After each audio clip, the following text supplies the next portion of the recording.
Have you ever walked into a neighborhood bar for one simple thing? A burger and a beer. The menu says $24. The bill says $36. Service charge, credit card fee, kitchen fee, tax, tip screen. And somehow everyone feels robbed. You feel robbed because the bill looks like a trap. The owner feels robbed because even with those fees, he may still not make payroll. And while both of you are angry, Chili's and Texas Roadhouse are packed across town selling cheap meal deals that local bars cannot touch. That is the ugly part. The customer thinks the local bar is getting greedy. The owner thinks the customer does not understand the cost of staying open. The server is stuck smiling between both sides, and the chain restaurant just keeps filling booths. So this is not just a story about expensive burgers. It is a story about a broken deal. Because if customers feel cheated, owners feel squeezed, workers feel underpaid, and local bars keep closing, who is actually killing America's neighborhood bars before we begin? If you want to see more clearly the stories that are changing America, not just the headlines, but what is happening behind the bills, taxes, jobs, homes, debt, and everyday lives of ordinary people, make sure to subscribe. On this channel, we break down social and economic issues in a direct, easy-to-understand way, so you can see who has the power, who is under pressure, and who ultimately pays the price. Thank you very much. Let's start with the receipt. Because that is where most Americans feel the problem first. Not in a business report. Not in a government statistic. At the table. You order a burger. You order a beer. It is Friday night. You worked all week. You already know eating out is not cheap anymore. But then the bill comes. The price you thought you agreed to is not the real price. There is a service charge, a credit card fee, a kitchen support fee, tax. Then the little screen flips around and asks how much you want to tip. Now the meal does not feel like dinner. It feels like a negotiation you did not know you entered. That is why people get angry.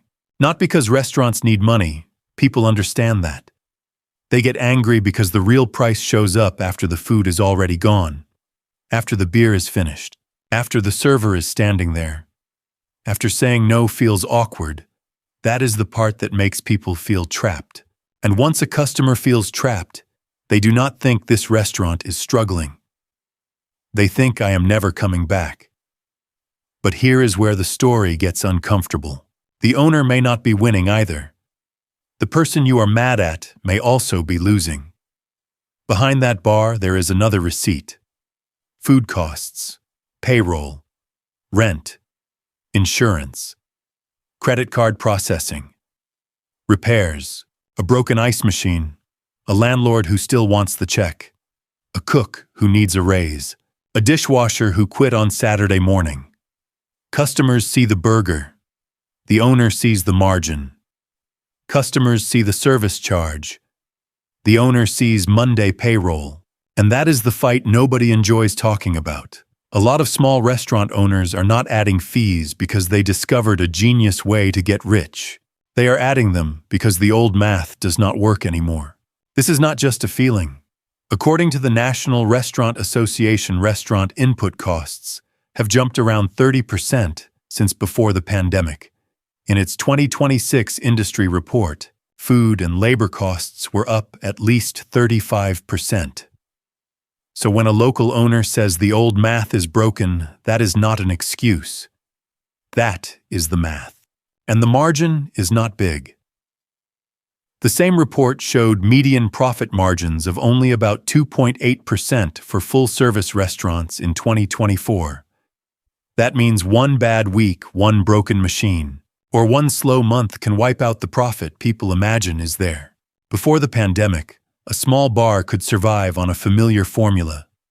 Keep the food decent, keep the drinks moving, fill the room on Friday and Saturday.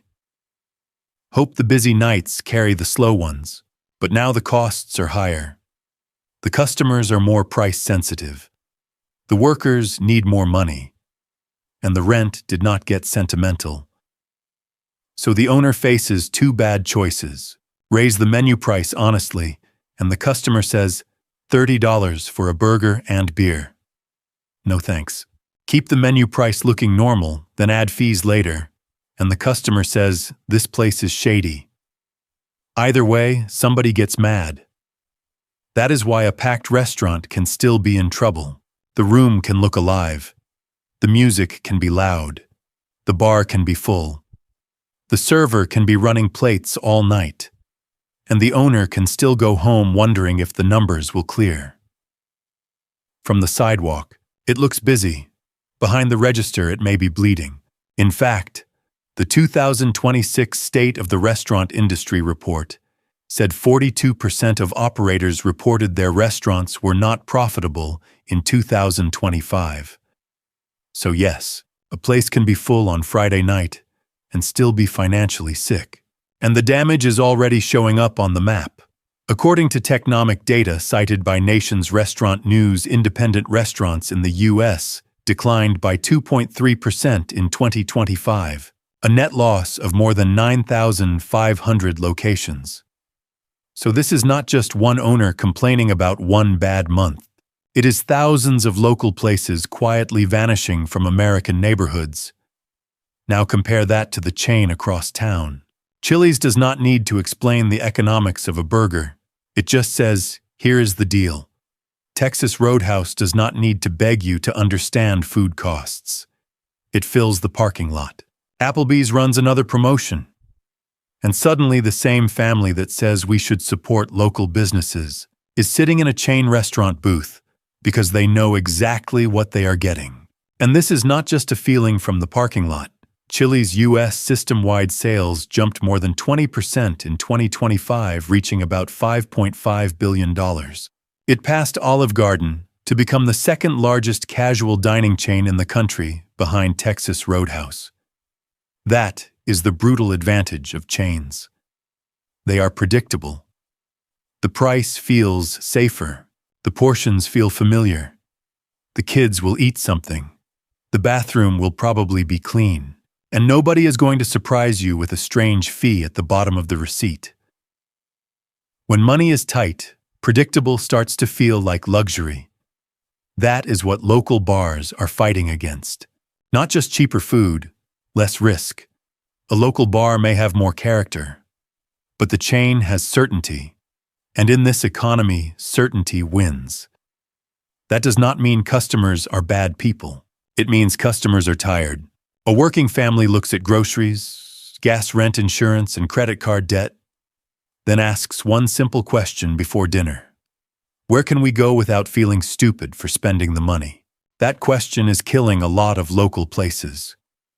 Because the local bar needs to be loved. The chain only needs to be chosen.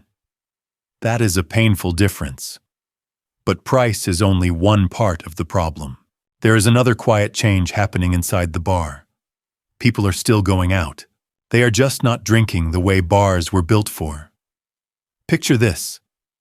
4 young people walk into a bar on Saturday night. They take a good table. They smile at the server. They are polite. They are not doing anything wrong. Then they order 2 Diet Cokes and 2 waters with lemon. Maybe 1 shared appetizer. Maybe 1 mocktail. They stay for 2 hours.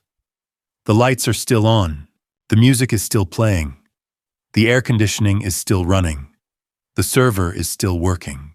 The table is still occupied. But the bill barely moves. That is the problem.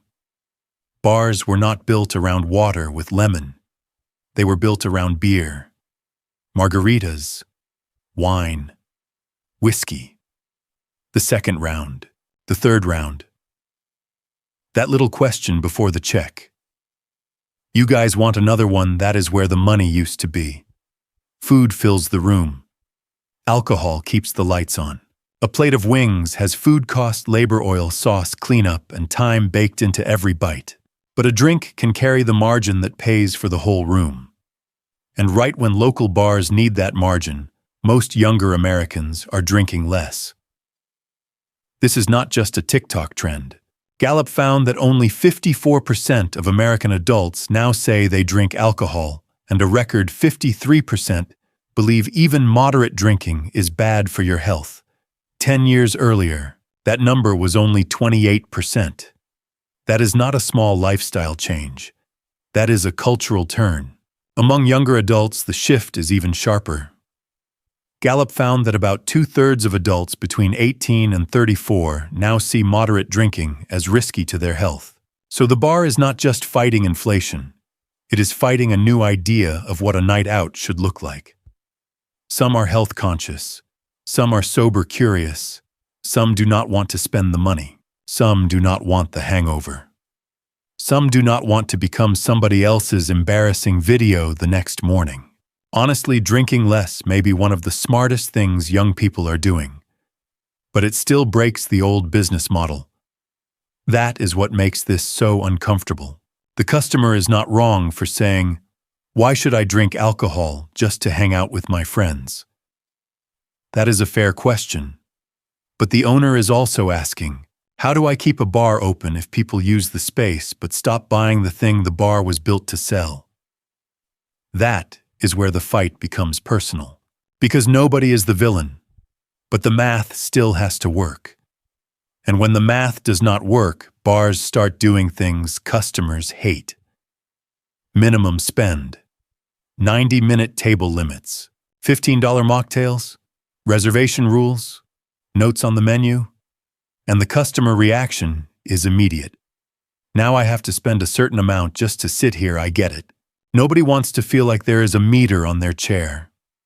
Nobody wants to meet friends and feel like every minute has a price tag. But from the owner's side, that table is not just a table. It is rent. It is payroll. It is insurance. It is the server's time, the bartender's time, the lights, the music, the bathroom, the cleaning crew, and the chance that another group could have sat there and spent enough to save the night. Water is free. The table is not. That line sounds harsh, but it explains the whole fight. If 4 people sit at a prime table on Saturday night for 2 hours and order mostly water, the bar did not just make a small sale. It lost the chance to make a better one. That does not mean every minimum spend is fair. Some places abuse it. Some places hide it.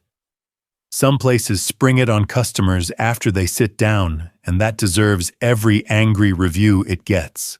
If a bar has rules, say them clearly. Put them on the reservation page. Put them on the menu. Say them before people sit down. Do not turn dinner into a surprise contract. But the idea itself is not crazy. It is what happens when the old deal breaks. The old deal was simple. You came to the bar. You drank. Maybe you ordered food. The bar made money. The staff made tips. Everybody understood the exchange without saying it. Now people still want the space. They still want the vibe. They still want the music, the table, the server, the game on the screen, the ice water, the feeling of being out in the world. They just do not always want the product that made the room profitable. So the uncomfortable question is this. If a customer has every right not to drink, does a bar have every right to say, then you still need to spend enough for this seat to make sense? That is where people split. One side says, I should not be punished for being sober. The other side says, a business should not be punished for knowing its own math. Both sides have a point. And that is why this debate gets so heated. But rules can only protect a table. They cannot make people want to come back. That is the next problem. Even if a local bar fixes the fees, the mocktails, and the minimum spend, it still has to answer one brutal question. Why should I choose this place? Not why should I support small business? Not why should I feel sorry for the owner? Why should I choose this place tonight with my money when I have cheaper, safer, easier options 5 minutes away? That question is killing the average restaurant. not the terrible restaurant. Terrible places are easy to understand. Bad food, bad service, dirty bathroom, dead atmosphere. People stop going. Fine. The sadder story is the place that is not terrible. It is just forgettable. Every town has one. Wings, burgers, fries, a few TVs, a menu that has tacos, pasta, sandwiches, salads, and maybe a random salmon dish nobody orders with confidence. Nothing is awful. Nothing is memorable. Years ago, that could survive. A decent neighborhood bar could get by because it was close, familiar, and open late. People did not need a strong reason. They just needed somewhere to go. But now average is expensive. That is the truth. When eating out costs real money, pretty good starts to feel risky. A family is not just buying dinner anymore. They are buying certainty. That is why the chain wins. Not because it has more soul. It does not. It wins because people know what they are getting. Fine enough beats charming but uncertain. And that should scare every local bar that still thinks we have burgers, beer, and TVs is a concept. It is not. That is a waiting room that sells fries. A local bar needs a reason. The best wings in town. The clean family pub after Little League. The sports bar where every seat feels like the right seat. The bourbon bar where regulars actually know the bartender. The sober, friendly cocktail place where non-drinkers are not treated like an afterthought. Something, anything, but not just we are a local place, because knowing you is not the same as choosing you. That is the line every small business owner needs to hear. A customer can like the idea of supporting local places and still pick the chain when the kids are hungry, the budget is tight, and nobody wants to gamble on dinner. That does not make the customer fake. It makes the market brutal. Small restaurants do not only die because people stop caring. Sometimes they die because caring is not strong enough to become a purchase. So yes, fees matter. Drink habits matter. Chains matter. But underneath all of it is a harder question. When people say your name, what do they remember? A dish, a night, a feeling, a bartender, a reason. If the answer is, I do not know, it is just a normal place that is not neutral anymore. That is dangerous. And this is where local bars have to make the hardest decision. They have to stop trying to be for everyone. That sounds rude. It is not. It is survival. A bar cannot be a sports bar, a family restaurant, a cheap beer hall, a date night spot, a craft cocktail lounge, a trivia venue, a college hangout, and a sober-friendly cafe all at once. When a place tries to be everything, customers feel the confusion. The lights say sports bar. The prices say cocktail lounge. The menu says diner. The music says college basement. The bathroom says nobody is in charge. That is not a brand. That is confusion with bar stools. Choosing a customer does not mean treating everyone else badly. It means making a clear promise. A bourbon bar is not insulting beer drinkers. It is telling bourbon people, this place was built for you. A family-friendly pub is not insulting single adults. It is telling parents you can bring your kids here and not feel like you ruined the room. A sober-friendly cocktail lounge is not attacking drinkers. It is telling non-drinkers you belong here too. That is what local places need. Not just more rules. A sharper reason to exist. Not just minimum spend. A better reason to spend. Not just 90-minute limits. A better 90 minutes. Not just a $15 mocktail. A drink good enough that someone who does not drink alcohol still feels like they ordered something made for an adult.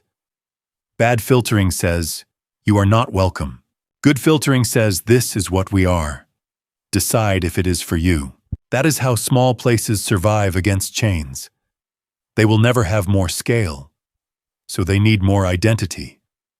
Because everyone is welcome sounds nice until it becomes nobody knows why they came. And once you see that the original fight looks different, Maybe the real issue is not that customers are cheap. Maybe it is not that owners are greedy. Maybe too many local bars are trying to run yesterday's business in today's economy. Yesterday's model, today's rent, today's wages, today's customers, today's drinking habits, today's expectations. That mismatch is brutal. And when it breaks, everybody blames everybody else. Customers blame the fees. Owners blame the customers. Servers blame the tiny tips. Regulars blame Gen Z. And the chains just keep filling booths. But if nobody fixes the mismatch, the fight does not end with a better receipt. It ends with a dark window, paper taped to the glass, and a sign that says, "For lease." That is when everyone suddenly becomes nostalgic. People say, "I miss that place." They remember the neon sign, the old bar stools, the fries that were better than they needed to be, the bartender who remembered people, the playoff nights, the divorced dad eating burgers with his kid on Wednesday, the regular at the end of the bar, the little room that made the town feel less empty. And then it is gone. No more service charge. No more minimum spend. No more awkward tip screen. No more expensive mocktail. No more owner trying to explain the bill. Just an empty room where a local place used to be. That is the part people do not feel until it is too late. A local bar is not just a business. It is part of the everyday map of a town. It is where strangers watch the game together, where workers stop after a long shift, where parents take kids for an easy meal, where regulars feel known, where a neighborhood has somewhere to go besides a chain, a drive-through, or home. And when that place dies, the neighborhood does not always get something better. Sometimes it gets another chain. Sometimes it gets a blank storefront. Sometimes it gets nothing for a long time. That is the real cost. Not just the number on the receipt. The cost is the slow disappearance of places that made ordinary American life feel local. So no, the customer is not wrong for hating surprise fees. The owner is not wrong for trying to survive. The non-drinker is not wrong for staying sober. The server is not wrong for wanting a table that tips enough to make the shift worth it. But when every side protects itself, the place in the middle can still die. And once it dies, the question changes. People stop asking, "Why is this bar so expensive?" They start asking, "Remember when this town had somewhere to go?" That is what makes this debate hit so hard. Nobody wants to be the person who killed the local bar. But nobody wants to keep paying more, tipping more, and getting surprised by fees just to prove they care. So here's the uncomfortable question. You hate the service charge. You hate the minimum spend. You hate paying cocktail prices for a drink without alcohol. Fair enough. But if you really want local bars to survive, are you willing to pay the real price of keeping them alive? Or do we only love local places after the for lease sign goes up? Tell me in the comments. Is minimum spend fair survival, or has eating out in America gone too far? And the next time that tip screen flips around, remember this. The fight may not be between you and the bar. It may be between yesterday's idea of eating out and today's cost of keeping the lights on. If you found this video helpful and interesting, please don't hesitate to hit like and subscribe to the channel. If you share this video with someone who might benefit from it, that would mean a lot to us and be a huge source of encouragement. With your support, we'll continue creating meaningful content that brings practical information and real value to everyday life. Thank you sincerely for being with us. We truly look forward to seeing you in the next video.